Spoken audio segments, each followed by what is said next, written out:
Қазақстан халқы жыл сайын 31 мамырда өткен ғасырдың ең ауыр, ең қаралы кезеңдерін, саяси қуғын-сүргін мен зұлмат ашаршылық жылдарын еске алады. Бұл күн азат елдің азапты тарихын ұмытпау үшін белгіленген тағзым мен тәубенің, қайғы мен үміттің күні.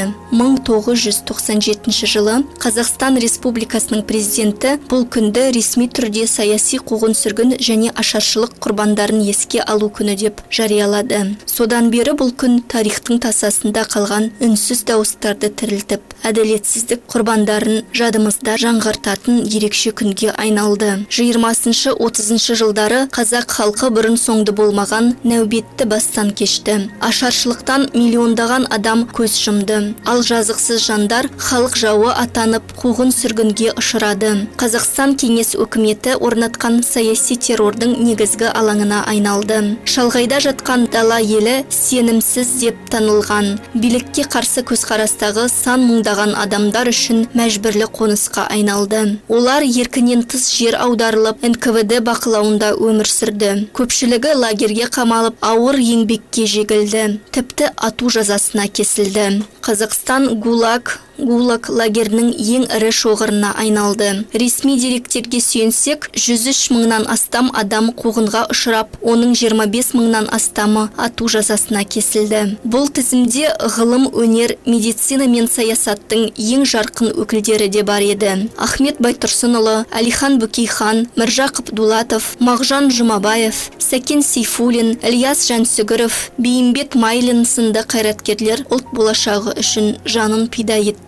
Тек Сталин қайтыс болғаннан кейін ғана бұл істер қайта қаралып, көптеген жазықсыз жандар ақталды. Қазақстан тәуелсіздігін алған соң тарихи әділеттікті қалпына келтіру жұмыстары жалғасын тапты. 1993 жылы сәуірде қуғын-сүргін құрбандарын ақтау туралы заң қабылданып, арнайы комиссиялар құрылды. Бұл жоғалған ұрпақтың шындығын іздеуге берілген мүмкіндік болды. Міне осы тарихи сана мен тағзым рухын сіңіру мақсатында 30 мамыр күні жастар ресурстық орталығында тарихтан тағылым өткенге тағзым атты еске алу кеші өтті. Шара аясында дөңгелек үстел ұйымдастырылып, қуғын-сүргінге ұшырағандардың ұрпақтары, аудандық мәслихаттың төрайымы Ұлболсын Ахметова, Жарқайын ауданының бас биі Төлеген Ыбыраев, аналар кеңесінің төрайымы Зура апа, тарих және әдебиет пәндерінің мұғалімдері, сондай-ақ қала мектептерінің жоғарғы сынып оқушылары бас қосты. Салтанатты жиынға Арқалық қаласынан арнайы келген қонақтар өлкетану мұражайының директоры Терек Рауан мен оның орынбасары, Қазақстан жазушылар одағының мүшесі, саяси қуғын-сүргін тақырыбында бірқатар еңбектердің авторы Батырлан Сағынтаев қатысты. Жиын барысында олар жастар ресурстық орталығына Батырлан Сағынтаевтың 1929 жылғы ірі халықтық наразылық батпақ қара көтерілісі туралы еңбегін сыйға тартты.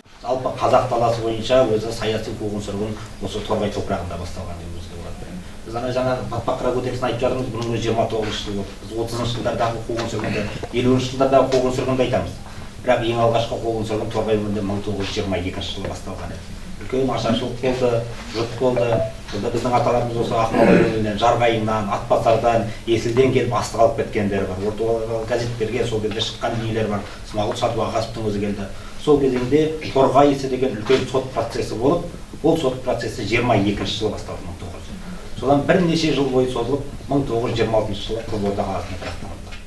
Шараның алғашқы сөзін ардагерлер кеңесінің төрайымы Ұлболсын Ахметова алып, қатысушыларды өткеннің ащы шындығымен таныстырып, тарихи жадты сақтаудың маңызын атап өтті. 31 мамыр күні осы ерекше күн санап, яғни еске алу күні, саяси қуғын-сүргін зардабын кешкен азаматтардың, зиялы қауымның және ашаршылық мінекей зардабын тартқан қоғамда қаншама адамдар мінекей арамызда жоқ. Сол кезде мінекей өте үлкен, мен ойлаймын, сол кезден бүгінгі күнге дейін ол біздің елімізге, жалпы қазақ еліне үлкен қасірет қой, былай айтқанда қаншама адам кетті.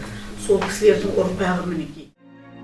Қуғын сүргінге ұшырағандардың ұрпақтары бір үстел басында шай ішіп, ата-аналарынан естіген естеліктермен бөлісті. Бұл тарихтың тек қаралы емес, тәрбиелік мәні зор, тағылымды беттері. Сондай-ақ Батырлан Сағынтаев сөз алып, қуғын сүргінге байланысты зерттеулеріндегі деректермен бөлісіп, жастарды тарихи шындықты білуге, әділет пен бейбітшілік құндылықтарын бағалауға шақырды. Бұл еске алу өткенді ой елегінен өткізу ғана емес, сонымен қатар еліміздің тәуелсіздігінің шынайы мәнін ұғынуға жол ашады. Бүгінгі ұрпақ сол зұлмат заманда жанын қиғандардың аманатына ие. Біз өткенге тағзым ете отырып, келешекке бейбіт өмір мен әділетті қоғамды аманат етуіміз керек. Өйткені тарихи жады ұлттың рухани тірегі. Еске алу үнсіздік емес, үміт пен ұрпақ алдындағы жауапкершілік.